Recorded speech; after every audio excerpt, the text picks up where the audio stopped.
When I started writing Naked Lunch, people offered their opinions.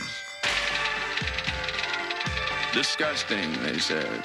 Pornographic, un-American trash. Unpublishable. Well, it came out in 1959, and it found an audience. Town meetings, book burnings, and an inquiry by the state Supreme Court. That book made quite a little impression. Now, 30 years later, Hollywood, in its infinite wisdom, has turned it into a movie. 30 feet tall, in living color. Cover your eyes, America. Run for your lives.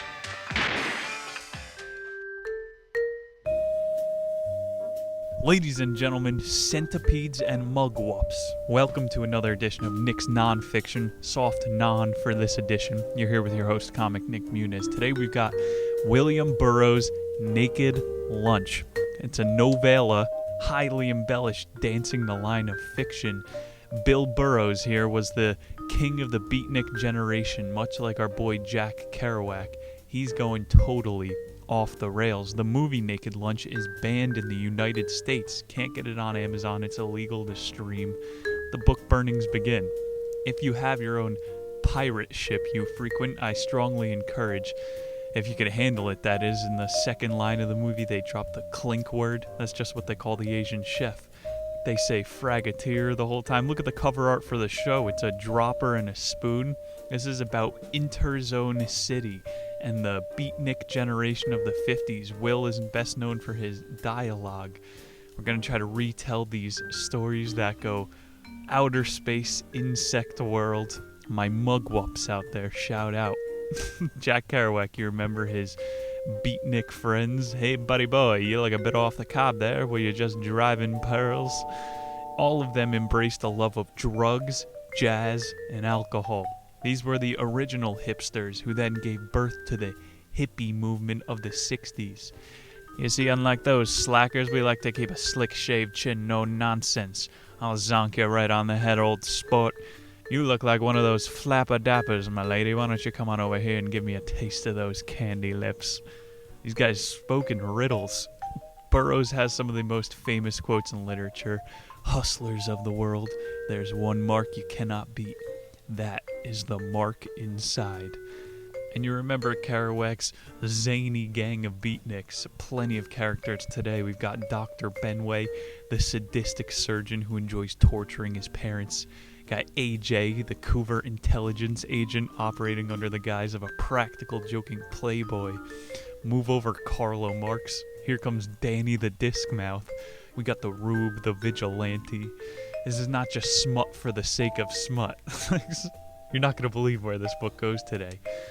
Our boy was a boozer. And every one of these little outlandish tales come back to some sort of satirical comment on society. Allen Ginsberg, one of these other big beatnik writers, called Burroughs the greatest ironic essayist since Jonathan Swift. Remember Jonathan Swift's Modest Proposal? We'll get to that today. Burroughs said, "There's no drag like a U.S. drag, and our habits build up with the drag." I hope you have your one-way ticket, and by that I mean a hot shot of heroin. About the author is coming up right after a word from our sponsors. No. That's what I wanted you to think. What are you talking about? Yeah, I scammed you, man. Took you for a ride, Jack. You thought you were a big wheel till you found out squares don't roll, man. Dig this, Hepcat. The stew man spun you round like a Bill Evans 45.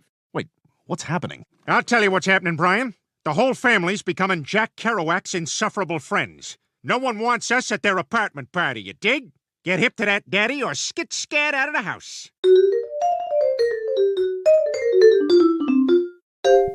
Make sure you guys are on that Patreon page, patreon.com/theniche. You're seeing me hiking massive mountains and my actual face telling jokes. Miss out on half the fun. Also, Instagram, Harry Schwunt. Make sure you follow it. William Seward Burroughs II. Born 1914 to 1997, he's an American writer, visual artist, spoken word performer, and chaos magician. He's credited as a primary figure of the Beat generation, along with Ginsberg and Kerouac, who was also briefly known as pen name William Lee. That's actually what he goes by throughout the narrative in Naked Lunch. And the movie, if you've seen that, it's a psychedelic trip. You can barely follow all the plot lines going. That is more of a commentary on Burroughs' life than it is the actual stories of Naked Lunch. Burroughs, he created and exhibited thousands of paintings and other visual works. His most notable type of art he created is called shotgun art. Most patriotic way to paint. Throw a can up on a ledge in front of a canvas, start blasting away with some slug shots. This is true abstract. We don't need to pay some depressed European to cut his ear off. Let's start shooting some paint cans. Comes from a rich family, Burroughs. He attended Harvard, studied English, anthropology as a postgraduate, and then attended some school in Vienna. 1942, he enlists in the U.S. Army. 1943, he's done serving, and he moves into New York. That's when he meets some of those other big writers for the time. And when he gets into a lot of his shenanigans, most importantly, Burroughs killed his second wife, Joan Vollmer, 1951 in Mexico City. Burroughs initially claimed that the shot he fired at her was a drunken attempt at a William Tell stunt. Hey, babe, put this glass on your head. We're going to see if I could knock it clean off. Did he aim low on accident? He only got hit with a 2-year manslaughter charge. Never served a day behind bars. He's one of our country's few real artists, and you'll see how much he influences American culture with the language he uses. Semi-autobiographical. Takes place in Mexico, New York, and Interzone. We're going to get to this story after another advertisement. Look at us, fellas! The underwear works! Just like Clyde said it would! Put them in the girls' cabin! They're so impressed, they're bringing us straight to their women.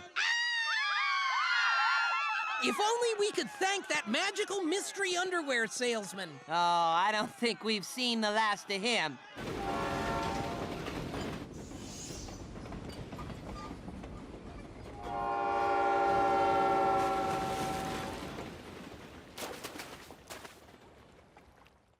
Not like those creepy YouTube... Oh, and welcome back. I was just talking to the audio listeners about what a great time we're going to have and how much we love the YouTube listeners.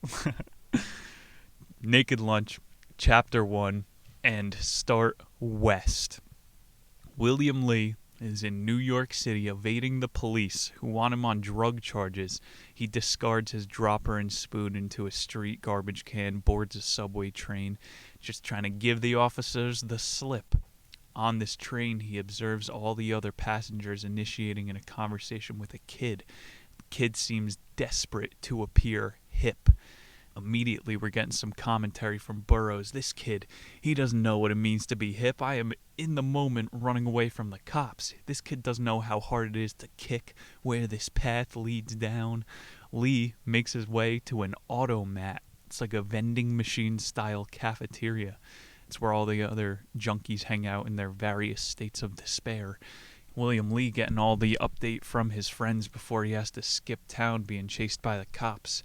The gimp he just heard was killed by a hot shot in Philadelphia. It's not some three-point shooter on the basketball court or some sideways shooting gangster. A hot shot is a dose containing poison, usually strychnine, and it's administered to a junkie who they think is going to inform on the other people. So he must have betrayed someone there. Gimp is making it to line 1 of the story.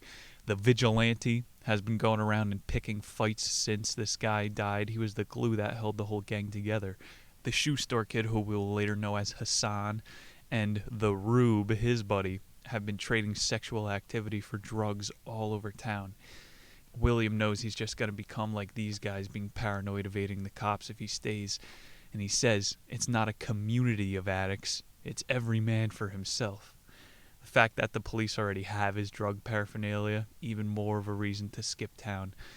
Vigilante, who's been doing all these gay sex acts all over town, is caught by the police, and he was able to cop on some schizo-possession case. That's what they called it on the record, which is not a real charge. They think he rubbed down some sort of lawyer trading sexual favors for police work as well. It's a pretty good form of currency. Vigilante in this vending machine cafe is just babbling nothings about hangings that he's been watching. This guy's inaudible. His violence has become a compulsion in Lee's point of view. This is like Jack Kerouac's going, whenever I go to a new town and I feel like I need to start stealing, that's when it's time to hit the road. Later in the book, the vigilante is sentenced to a federal mental institution. William Lee is saying this guy's body and mind is going to deteriorate further, whether he's in prison, a mental institution, or on the streets. All of it is a decline. Lee is ready to beat town, and the only one ready to leave at the exact moment is the Rube. So they head down to Philadelphia. Of course, they're trying to score some drugs and get caught picking up from a cop. And the reason this happened, William says, is that the Rube has a mark inside, which makes him a social liability. The guy's unable to control his essential cravings. Like, if you're addicted to chicks, you're always going to be looking for a prostitute even.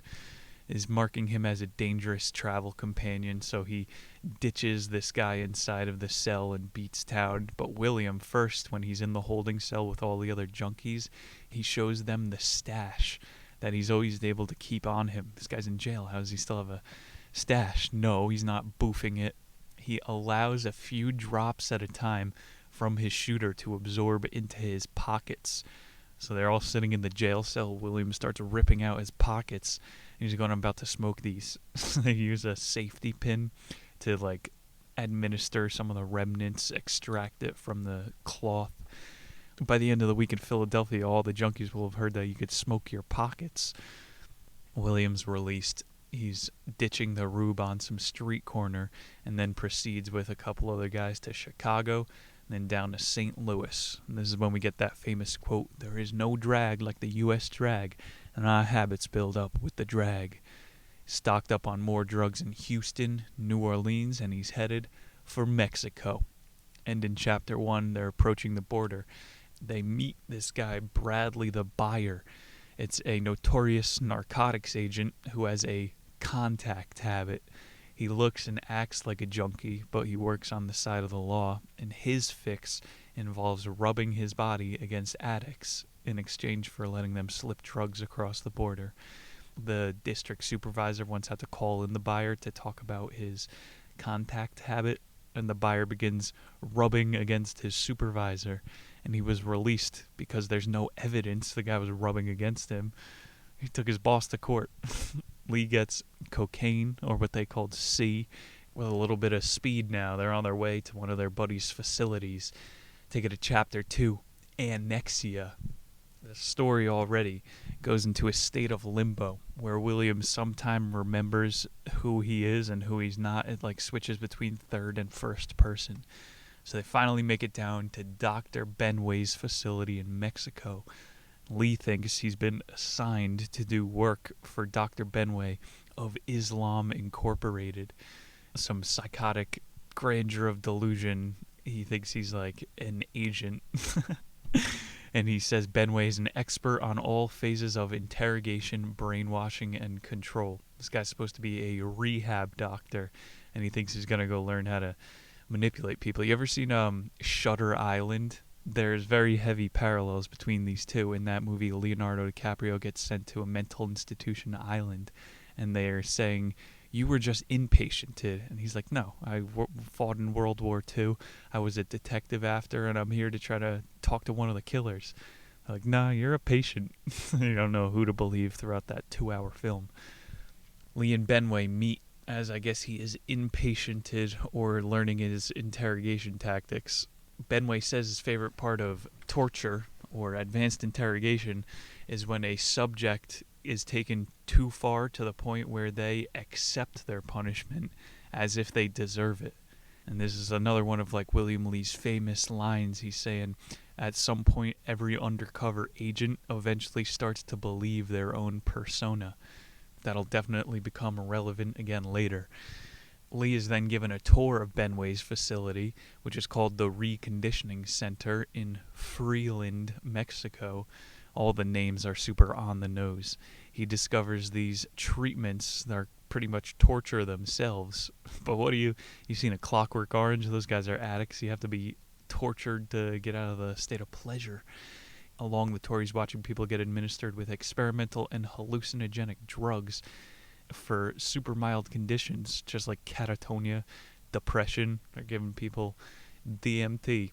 He performs sloppy and unnecessary surgeries. He's using psychoanalysis for subjects to forget their own identity. What is rehab? It's basically just hypnotism. Lee sees a German doctor working on one of Benway's patients, Carl. Carl hallucinates images of decaying buildings, menacing jungles overreaching it. He's saying the streets are strewn with broken condoms, empty H caps, and KY tubes. They had lube back then. He's like foreshadowing Interzone City. Undertones. Also, this Carlito guy is also the same person as Joselito, another character. So that is exactly the plot of Shutter Island. Near the end of the tour, Benway shows Lee the electronic brain of the facility, and he just decides to go berserk. He's like slamming every button in the control room. What winds up happening is all the inmates get released. Benway and Lee are able to escape into a helicopter. It's just conveniently there. You see the tall tales start. Lee and Benway are watching the asylum from above, and it turns into complete anarchy. The prisoners are running the asylum. People are being raped out in the courtyard. Lee's just like dumbstruck, staring at the guy and looking back down. This is your facility. You're letting everybody break everything. Benway's only response is, I need more funding. Nothing's ever going to happen unless I get more money. He says, unless the government will acknowledge that we have a problem, there's never going to be an answer to the problem. And this goes along with William Lee's entire analyzation. All these rapists in the streets, man, are just the junkies slipping through the cracks. Obviously, they're not going to land back down. Lee starts making his way to North Africa, which is where Interzone is supposed to take place. It is beyond space and time. It is the Twilight Zone. Let's go to Chapter 3, The Rumpus Room. Willie the agent is now in Hassan's shoeshine shop, and Benway is going through detox with these guys. Everybody, like, from his consciousness is uprooted and placed in Interzone. He experiences paranoia, hallucinatory nightmares while his buddy is talking about a slightly short Arab that he's been fixated on. These boys are in the K-hole together. The book, again, shifting in and out of third person. He's taking on a couple alter egos. Dr. Benway did fly with Lee to Interzone. He's going to go back on his own time. Benway is just in the lavatory, and he impromptu finds some lady to perform surgery on. You want a quick tit job, ma'am? He's using unsterilized cleaning instruments to open this lady up, and then gets the toilet plunger and starts massaging her heart with it. Maybe this is all supposed to represent like a routine bathroom abortion. We're really big in the 50s. He leaves the bathroom like sweating. I just did a great thing in there. Toilet plunged a lady's heart. William Lee's like, what's the point of this? Benway's quote there, soon we'll be operating by remote control on these patients. I'll never need to get my hands in there. The skill is going out of surgery. Benway has had countless patients die on the slab, and he's always caught up in his own skill. It's later known only to William Lee that the patient died in the bathroom. He went back in to wash his hands, and Benway's out there telling a bunch of other ladies, yep, it's all in a day's work. I just saved a life.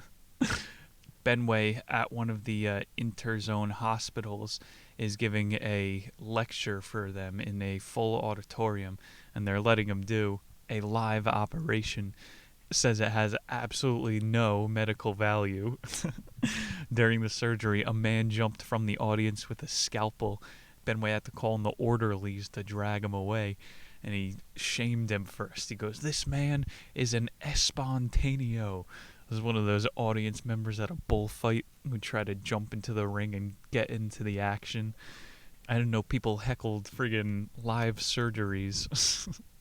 All the while Lee is like moving on to his next step of detox. He's shooting himself up with Eucadol, which is codeine every few hours. Benway gave him what was called Snorl. It shifts the user to sleep without transition. Knockout pills.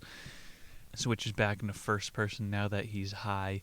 And he's going every echelon of power, from me, a junkie, up to Dr. Benway and even the president of Interzone have an addiction of one kind or another. Very observant. Lee pulls himself together just barely enough after the surgery to meet his acquaintance Miguel. Miguel's offering him some black cocaine, a step up it seems like from what they used to do together, even though Miguel is now sober himself. So Lee's radar is pinging. Something's fishy about this guy. Miguel actually looks good, unlike Lee, whose body is deteriorating from years of neglect. And he's like, I don't know if I'm ready to come back from the dead myself and start to be the man that Miguel is. Giving you more of an insight into the addict's perspective. Lee goes to see another acquaintance, NG Joe, who became even more addicted in the meantime, the exact opposite of Miguel, and he contracted a disease called Bangutat in Hawaii, and this causes the victim to believe that their penis will enter their body and kill them from the inside. You can't punch that up. How do you even come up with this? NG Joe also shoots himself up. He mainlines his main vein with heroin because he doesn't want to get an erection. He thinks if he gets one, his penis will turn around and start beating him up. If you get soft, your dick will go inside. If you get too hard, your dick will kill you. This is what addicts have to think about. NG Joe, complete legend. I didn't even know people stuck their penis with needles. I wouldn't even get the advanced STD test because they got to put a Q-tip up your dick hole. Pass. All these doctors in town, Interzone, after that surgery took place. The entertainment for the night is at Hassan's. An orgy commences in his glit and red plush Rumpus Room. It was one of the most famous settings from this book. The festivities begin when a mugwump strips a young man and has sex with him in front of the entire audience, despite the young boy's protests. The mugwump has like a diving board on stage, and he takes the boy on top, doesn't stop copulating the entire time, and he pushes the boy out hanging from a noose. And as the boy swings back towards the diving board, he inserts himself in and out. People in the audience are so taken aback. What is happening? They start hanging themselves voluntarily.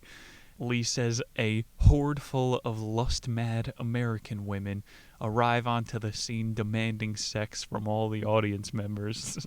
AJ brings out a sword and starts decapitating a bunch of the women. He assumes this pirate persona, and he's giving them haircuts a little too much off the top, swashbuckling good time in the Rumpus Room. AJ calls then 1,000 rutting Eskimos who copulate with the corpses. What? Hassan kicks everybody out of the room. He calls himself a liquefactionist, one who tolerates every sort of perversion within the city. As a liquefactionist, what? You draw the line at 1,000 Eskimos having sex with decapitated corpses? What are you, prude? Readers speculate this is another dream sequence, or maybe him tripping so hard. It's supposed to be like all forms of jailing. You're getting effed by the state. Even after you get out of jail, you don't have a life to go back to.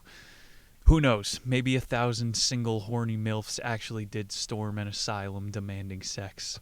Chapter 4, Interzone University. Interzone University features an assortment of barnyard animals just milling around as male students sit on park benches. And this particular day, there's a bunch of them lined up in front of a lecture platform out on the green.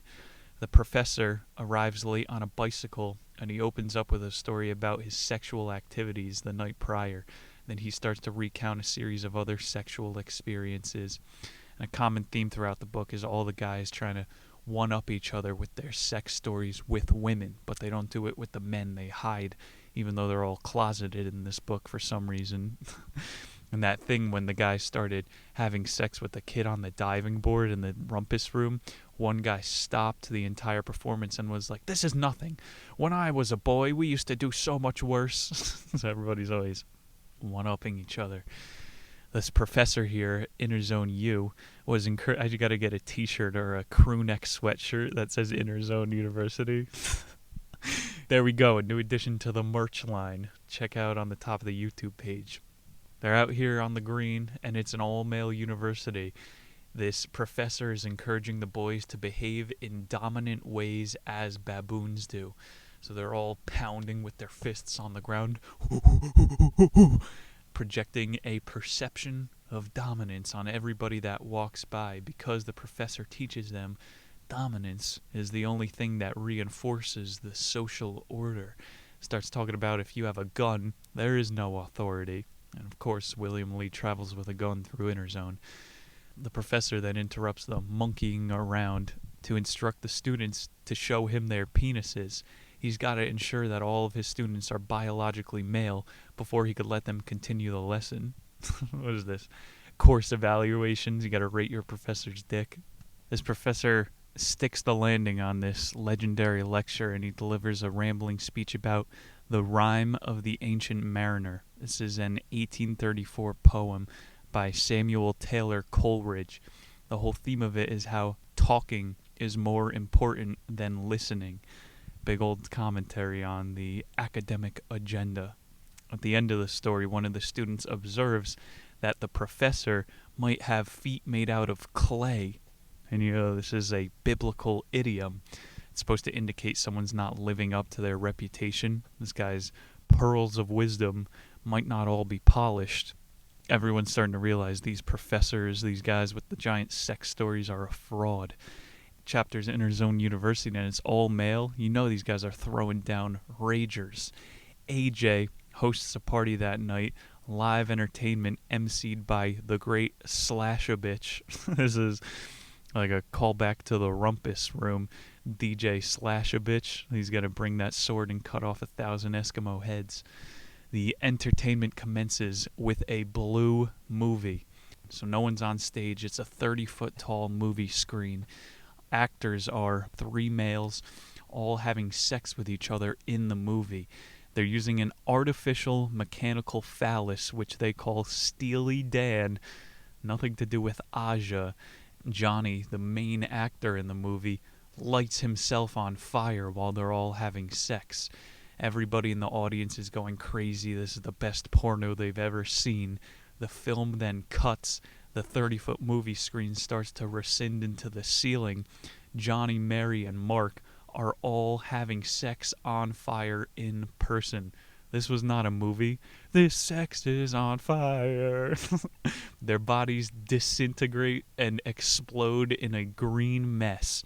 Another old man then speaks up. "That's nothing.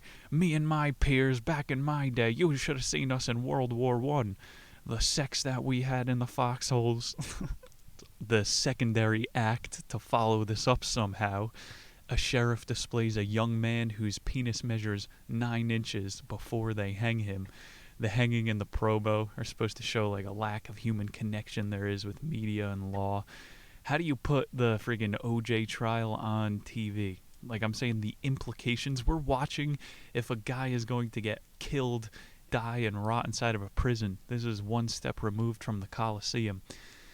We should just go to the Rumpus Room. It'd be a more fun Friday night. It's also a callback to the capital punishment from the Rumpus Room. He's trying to say anyone can be redeemed. You don't got to light people on fire and have sex with their corpse. This is the first time in the book Jonathan Swift's work, A Modest Proposal, is mentioned. That was written in 1729, Enlightenment era. Infanticide was kind of big in Ireland at the moment.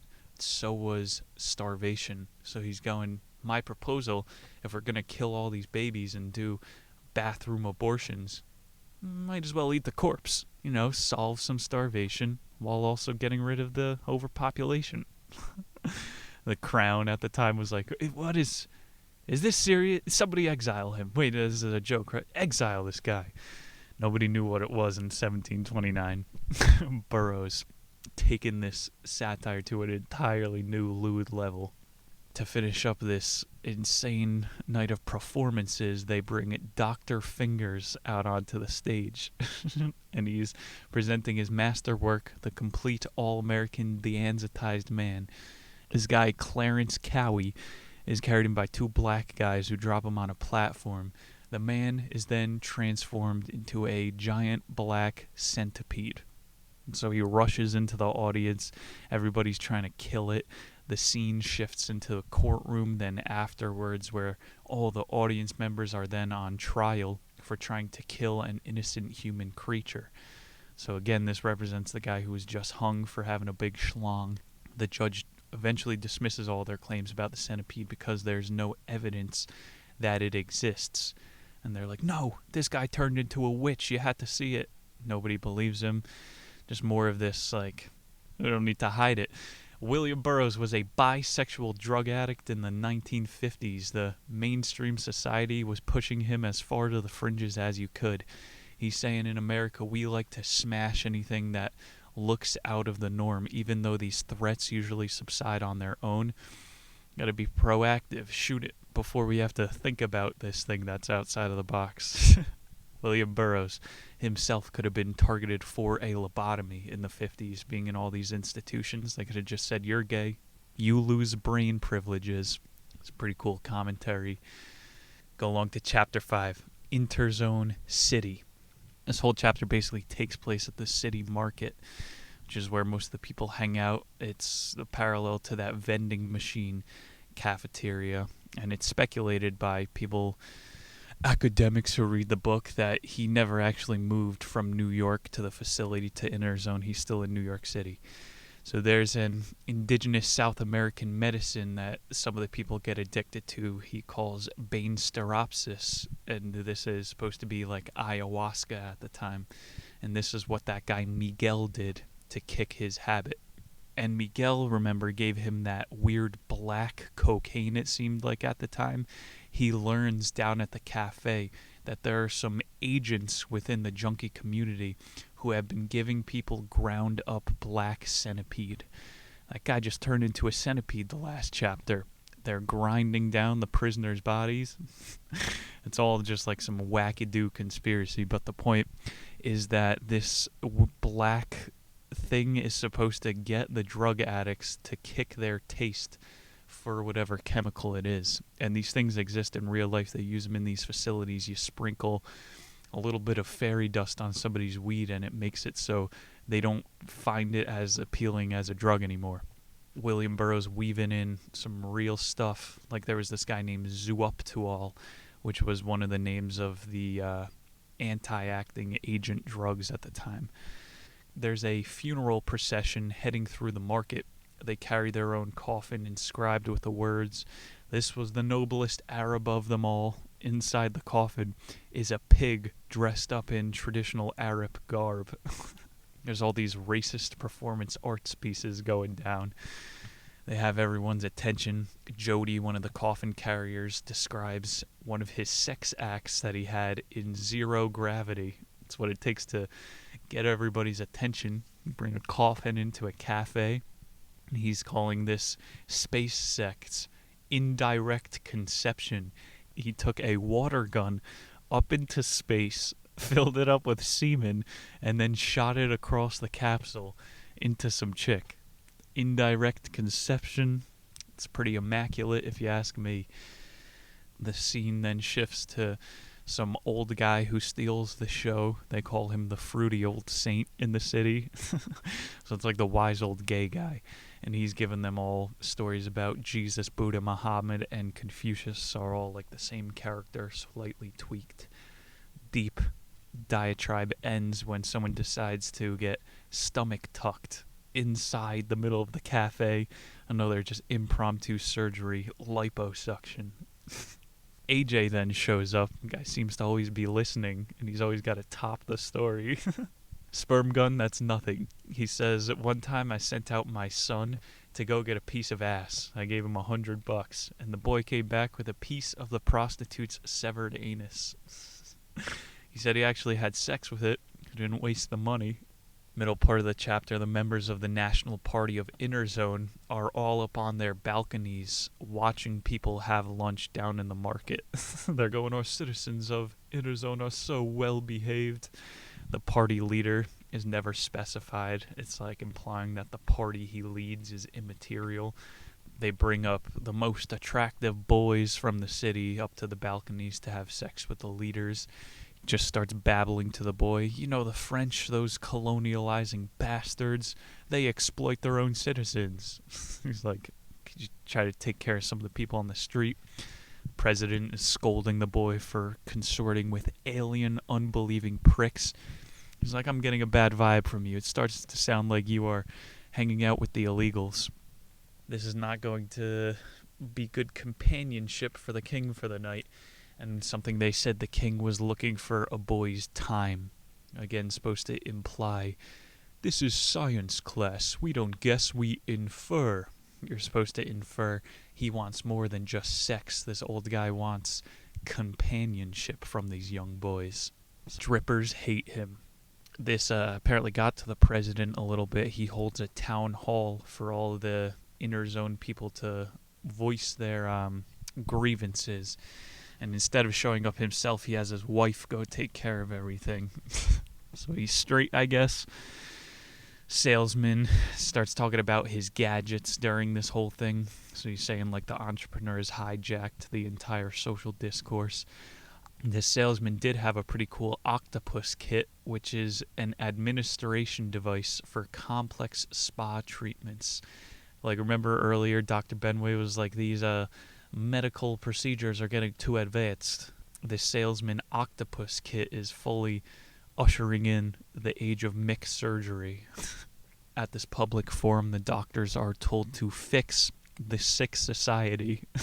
So Dr. Benway and Dr. Fingers from before devise a plan to make the human body more efficient by removing all of the organs and making one single orifice to eat and defecate from. This is how we're going to fix everything. Just make everybody into a giant asshole. Benway assures the politicians, this is a viable plan. I once knew a man who was able to talk out of his anus. The anus, he said, eventually took over the man's entire body and he just turned into one big ass. Benway telling the politicians, yeah, we just need a little bit more funding. It's going to be a asshole utopia. I guess if you are a douchebag, Earth is kind of perfect. You go out onto a hiking trail, blast your rap, leave some litter outside. Next morning, in the market, Fats, this is like one of the sellers of that black cocaine. He organizes a gay brunch for everybody, something to boost morale because everyone feels defeated after that public forum. I'm surprised that didn't break out into a giant orgy. Dr. Berger is the famous radio host in Interzone, and blasting over the gay brunch is him talking about his mental health patients and his most recent cured swish. And back then, a swish is a homo. And he's going, this guy was diagnosed with F word, and he's saying we could cure it. This is like conversion camp era. The next guest on this radio program was a guy who was diagnosed with Buddhism. Clem and Jody, remember the pole bearers? They showed up for the gay brunch. These guys now incite a massive riot in the market. And you still got the president up on his balcony. Oh, the people are so well behaved. In all the chaos here, William Lee picks up work as an agent for Islam Incorporated. This faction is financed by AJ, and he's like going to the U.S. Embassy within Interzone to get this aphrodisiac concoction. He's saying his assignment is to just sparkle it all over the city and get gay scenes start to pop up. Could draw some pretty deep theories out of that one. It just gets more confusing as he's going out of who's a rat, who's a bug, who's a slunk. He's going, some people are Russian agents, some people are trying to dissolve nations to increase their oil holdings in some nations. It's all just like a big metaphor for the corruption in the world. It's not that deep at this point. He's going, I'm a liquefactionist. I'm one of these people who are supposed to be able to tolerate anything. But these people, the common denominator of all these different factions, including Islam Inc., is they're all self-interested. So as a factualist, he's going, my only goal is to combat people that are self-oriented. Very noble, William. Let's go to Chapter 6, The Examination. Lee is facing eviction from his house in Interzone, and he's got to file an affidavit claiming that he's got the bubonic plague so that he could keep his apartment. And go down to Walgreens and get some bubonic plague medicine. William is eventually sent to court to deal with this whole eviction process, and he realizes that the judge is a good old boy. He's just telling stories to the lawyers about fucking being racist and it being fun. William's able to play up this angle, and he's going, oh, I could see us Razorbacks gotta stick together, huh? The judge in front of the entire courtroom is like, forget the whole proceedings. Defendant Lee, what is your view on the Jews? Lee is like, all the Jews want to do is diddle a Christian girl. The judge advises all of the bailiffs to take good care of Lee, because he too is a good old boy. Really nothing astounding in this chapter. Have you heard? The criminal justice system is racist. Talked about this character Arachnid a little bit. He was a chauffeur in Interzone. He's like the only native of the city. And he's also the only guy who is straight and unavailable. And he works for a novelist, Andrew Keefe, irrelevant. Lee is trying to make ends meet last minute before this eviction goes through. And so he starts to try to do some dirty deals with the Arachnid. Arachnid gets him a good price on 11 barrels of lube. Those giant drums. What if you jumped into one and then slid down a hill? You could slip around the world in 80 days. He's not able to flip the lube. He's still getting run out of town. Let's check back in with Dr. Benway. He is back down in Mexico, which they call Freeland. It's all part of Annexia, these groups of countries who aren't part of the real world. Freeland is a welfare state. Lee says this treatment from the government is an implicit and enveloping benevolence stifling the conception of rebellion. So as you see these breakouts happen in Interzone, it's never going to happen in Freeland because people are pacified. Benway asks Carl, the guy that was bought on stage by the two black guys before, probing questions about his sexuality, and he's trying to determine whether or not Carl's gay. Carl is saying, no, I'm telling you, I'm straight as an arrow. Benway is alluding to the possibility of treatments for his sickness. We're like, we're not sure. It's not enough to know you're straight. You have to prove it to the whole world. Every day above 25 as a single male, you increase on other people's gaydar just because you haven't spent a third of your annual earnings on a rock yet. Benway is like, we're going to have to go deep into your history to see if you truly are gay, Carl. And so he makes Carl jizz into a jar repeatedly, masturbate into this jar 5 times a day, and you should be cured of your gayness. He brings the sample back in, and he's like, yep, this is the most gay semen I've ever seen. Carl is just like, no, I swear to God, I'm not gay. Gives him the 5th degree, and he's like, all right, fine. One time in the army, I kissed a guy. Benway is like, I knew it. I knew it from the moment I laid my eyes on you. You're a marked man. I'm not sure what the message is here. Deny, deny, deny. Along with that Freeland thing and doctor-patient confidentiality, I guess privacy and autonomy are not allowed in a system where every need is catered to. Let's go to Chapter 7. This one's the second to last and the shortest. The Sailor and the Boy. Scene opens up with a junkie wandering the city looking for his friend, Rose Pantapon. Pantapon was the name of the opium brand at the time. and all of the images are disjointed, sinister. This kid, while he's looking for a fix, he's seeing gangsters encased in concrete, poisoned pigeons, boys masturbating in alleyways. What he calls crotch spit is everywhere. A very beatnik line. People are either looking for a friend, a dealer, or a vein. A sailor sees this young boy walk into the cafe and recognizes the boy's fidgets, a sign of his junk sickness. So the boy is sitting there scratching at bugs crawling under his skin. Sailor walks up to him and is like, I haven't had the coke bugs like that since I was in Montana. The sailor thought that Chinese cops were after him for a month, and his whole diatribe here is to try to say that there is no less place dangerous than Interzone. It's all the same when you get into the city. A couple weeks we have Jean-Jacques Rousseau, The Confession, that Renaissance period along with Jonathan Taylor Swift. These guys thought we're moving away from nature. Every day we move further away from Neanderthals, we become enlightened. This book is all about in the city center. You see the most debauchery, inhumane, hedonistic acts go too far into noble civilization, and you start to degrade once again. The sailor is remarking to the boy, wow, you are one good bag of veins. The boy's like, what are you even talking about? I'm into opium. And this is trying to show that even the junkies can't relate to one another. This sailor sees the entire world through his lens. He sees a young boy. He doesn't see potential or a life ahead of him. He just sees a bag of veins ready to be shot up. As the scene in the cafe portrays, William Lee's just sitting there with his typewriter observing.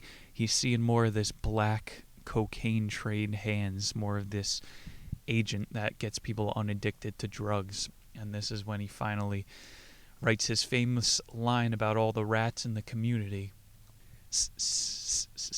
All agents defect and all resistors sell out. Chapter 8, The Algebra of Need. Fats, who is the cook at the City Cafe, puts on a presentation at the City Plaza about the Algebra of Needs. He has been observing even longer than William all of this dirty stuff go down in the cafe, and so he thinks he knows. It's just a great title. Algebra of Need, when people start to turn over to that flee the city thing, when they go into their pockets to start smoking. Fats is serving what he calls black meat, which is another name for that centipede. For years he's been watching the city around him, and he's been able to help some people like Miguel kick. In this City Plaza Algebra of Need presentation, he says, our choice of sex practices has become a distraction. Like, you hear gay guys say this. I've been a little bit of a party boy for too long. They know. You're not getting anywhere by doing this. The junkies, what are you, addicted to gay sex? Lee acknowledges most people in the crowd are getting this sick feeling, which he thinks is an onset of syphilis, and he is connecting it to that dust he was spraying around the city before. Of course, this is embellished, like, what, there's magic fucking contrails in the air that are giving us syphilis? Or maybe it's because I won't shove a Q-tip up my urethra, trying to show how William Lee was 1 degree off. If he stayed sober like the cook, he would have been able to observe some trends better than getting lost in this friggin' cops and robber chase that might not even be real. And it does have a pretty fun ending here. William Lee was at the Hotel Lamprey. Hauser and O'Brien are 2 narcotic agents that show up to try to catch Lee. He's already been evicted at this point. They're trying to arrest him on the spot.